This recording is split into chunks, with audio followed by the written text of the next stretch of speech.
An evening out at the movies can get quite costly nowadays. Ticket prices have not only risen here in Korea, but it's a common issue in many other countries.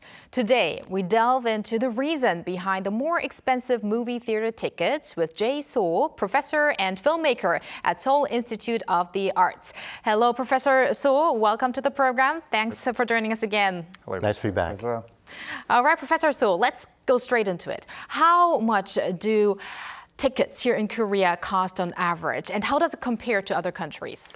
Yeah, well, this is the point of contention today, but basically the cost is around 15,000 won, which comes out to, I think with the exchange rate today, it's almost like $11 in a ticket. And also, that's for regular 2D cinema, but if you go see the 4DX or the ScreenX or the IMAX films, it goes up to US dollars like $14.50 to see a movie. So that's really expensive compared to, say, in the US right now. US prices are between $14 and $16 to go see a movie. And I think the most expensive country in the world for movies is Switzerland at $23 to see a movie. Wow. Japan is now around $12.95, something like that. I was there recently. I think I saw a movie there for about $12.50. So yeah, compared to the standard of living, the GDP-based standard of living, I think it should be lower in Korea. But because in 2019, before the pandemic, the price of a movie theater was around 8,000 won, or US dollars about $6.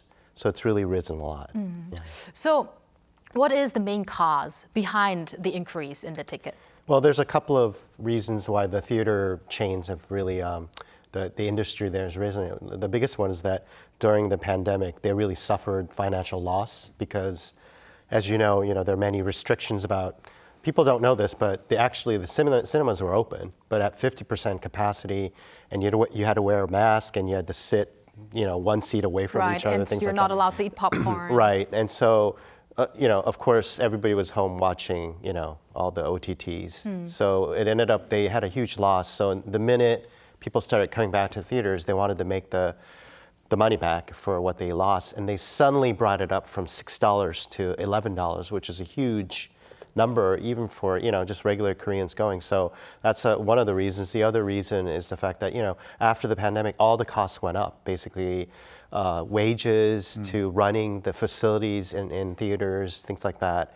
And of course, there's the competition of the streaming services. So, they're trying to get the people back in, but ironically, because of the sort of high cost of the cinema, it's really driven the audiences away. Right. And that's the problem right now that the cinemas are facing, because we're at, as of I think last month, we are at 60% capacity of what it was before the pandemic. Yes, exactly. As you just said, Professor Soh, the side effect could be of making the prices higher, that actually we will have fewer visitors at the theaters, right? Yeah, right.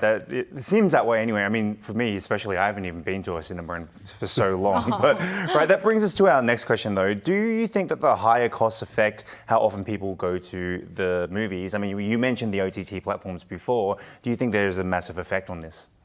For sure, because the pandemic was basically, I think, almost like a year and a half to 2 years. Basically from 2020 to about 2022. Right. And so basically life patterns changed. You were stuck at home.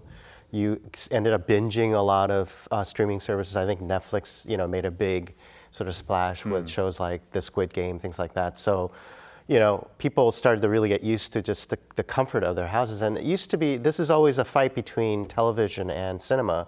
Even back as far as like the 60s and 70s, when people started, watch television, I think the movie makers were really nervous. So they came up with Cinerama and all these different things to try to get the movies, and they made spectacles and things like that. So this is a fight, but basically the big thing is now, because the prices have risen, and for that price, you can watch 1 month of Netflix. Oh, right. So you're not that motivated to go see it. And I think the normal pattern of basically people going to the cinemas once a week, going on a date, making a whole family, going out for dinner, watching a movie, that whole sort of behavioral sort of shift has happened in society. And so I think people, unless it's a particular movie, like I think one of the big movies that came out last year was like Avatar. You know, when Avatar came out, people actually went to the cinemas to actually, you know, sort of reconnect with what 3D cinema was about. And now it seems like if it's like a regular drama, you know, something low budget, people are like, I'll wait till it comes out on streaming service. So they want to see more spectacles in the cinema, things like that. So the pattern, sort of the way people and the audiences are wanting to see movies has changed. And unfortunately for the movies, you know, a lot of people choose to watch it at home. I see. Yeah. Now let's talk about a very new approach. I find this very interesting, snack movies. Yes. So snack movies are super short movies, and consequently the tickets for those movies are also more affordable. So tell us more about this new concept. I think also we have a movie that just released today. Yes. So these are it's kind of a new idea in Korea, but it's already happened in countries in Europe, you know, like France, for example. But yeah, snack movies are short movies. Basically, you know, in the summer, there's a movie called Night Fishing. They came out. It had Son Seok-gu, a big actor, that starred in it. It was only 13 minutes, but the cinema's CGV charged 1,000 won, which is basically, you know, 70 cents US you know, currency. So it was sort of like, you know, they did an event where you saw it for a couple of days, but they had such a great turnout. I think it was something like 45,000 people went to see it. And CGV actually did a study where the people went to see that snack movie for 1,000 won. They stuck around and watched another movie in the cinema. So about 90% of the people that watched, you know, Night Fishing stayed and saw other movies. So they saw that as a really good thing. And I don't know if you remember, but years before, when all the Pixar movies came out, before the actual, like, let's say, Toy Story played, they would play a short, like, movie that Pixar made. It's about 10 minutes, sort of a get the audience all, you know, happy to watch a feature film. So it's a tradition that's happened before, but it's never been like, you know, there's a separate admissions for it. And the movie I think you're talking about is 4 seconds, 44. Exactly. Yeah, 4 minutes, 44 seconds. Yeah, this came out, this is a Lotte Entertainment film, and it's basically, you know, it's an under 5 minute you know, movies, horror movies, an anthology where there's 8 films put together, and the price is also kind of shocking, 4,000 won, you know, basically much cheaper, you know, than, so it's about, I guess, like $3 US. So it's cheaper than a feature film. So, you know, this is a thing that's coming out. And recently there's a movie that's now playing in the cinemas, which is called The Killers. It's by really famous directors like Lee Myung-se, Jang Joon-han, No Dok, and Kim Jong-un. These guys made basically based on Ernest Hemingway's The Killers. They made these short films about 20 minutes long, and they put it together as an anthology, and it's about 2 hours and 20 minutes, I think. But again, it's short form that's playing. So I think it's a really good system. I think it starts to really take off financially. But I know right now it's mostly used as sort of marketing more than to make money. Let's get back to the point of how much it actually costs. Now, how is it possible to set these tickets at 1,001? I mean, it seems almost like back 20, 30 years ago that we could do that, but not in these days. Like, how is it possible? Well, there's also a movement now beyond the cinema chains like CGV or Megabox or Lotte. There are all these other privately owned cinemas that are showing movies at a much lower cost. And I think right now people like that. For example, there's a silver screen thing that's happening in Jongno where there's a cinema for older people and the cost of it is very low. But of course, it's not the major movies. They're playing back older movies and things like that. But so there is a desire for people to go see movies if movies were cheaper. And as you said, financially, it doesn't really make sense. I mean, basically, if it's 1,001 per ticket, it's almost like free. Yeah. But I think the reason why they're doing it is, as that movie Night Fishing did, it brought people to the cinemas. You get to see it on the big screen with your friends, with your family.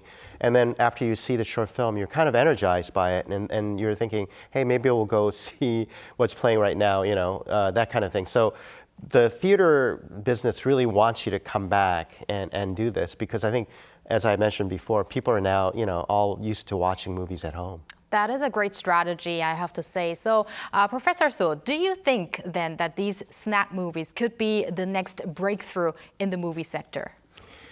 It's hard to say. I personally think it's not going to be a big thing because we've had these kind of short film things, even on the streaming platforms. If you watch Netflix, there's things like Love, Sex, and Robots, and also Black Mirror. These are like kind of anthology-esque short films. You know, a lot of people watch it, but it's not basically the main money maker. And if you're a big fan of film festivals, that's where you go see a lot of short films. And they have like basically, you know, like Busan has the wide angle section, Bucheon Fantastic Film Festival has a short section, and many people really like to go see that. And different to a feature film, a short section is usually they put together a whole bunch of short films. So the running time of the entire program is about 2 hours, but you're watching close to 4 to about 8 films altogether. So this is something not new in a sense, but as a business, I don't think many people will be interested in investing in this unless it becomes a chain, you know, like sort of a fad that could develop into something. But as I mentioned in France, for example, I would visit a theater there on the weekends in France. I don't know if it's anymore, but in Paris, there's a cinema that showed short films. And many of the big filmmakers that are French filmmakers were professional short filmmakers because they were able to make a living showing their shows. So that's something that I think the government could help to implement. So basically, short form formats are really great because they don't cost as much. There's not much of a risk. And also the fact that if you could start to use that in conjunction with maybe streaming shorts on film so that people get used to watching these things. And also, you know, we're all used to watching TikTok and YouTube Shorts. So, you know, 2 hours seems like a huge investment nowadays. Yes, but I think a 4-minute or 5-minute or a 10-minute film is something you don't have to invest that much time, but you're getting a lot of entertainment value. Right. Yeah. Definitely the landscape seems to be changing. So we will need some more efforts to bring in more visitors to the theaters. So thank you very much, Professor Soh. That's all the time we have. We're looking forward to our next talk with you. My pleasure. Thank you, Looking forward to it too.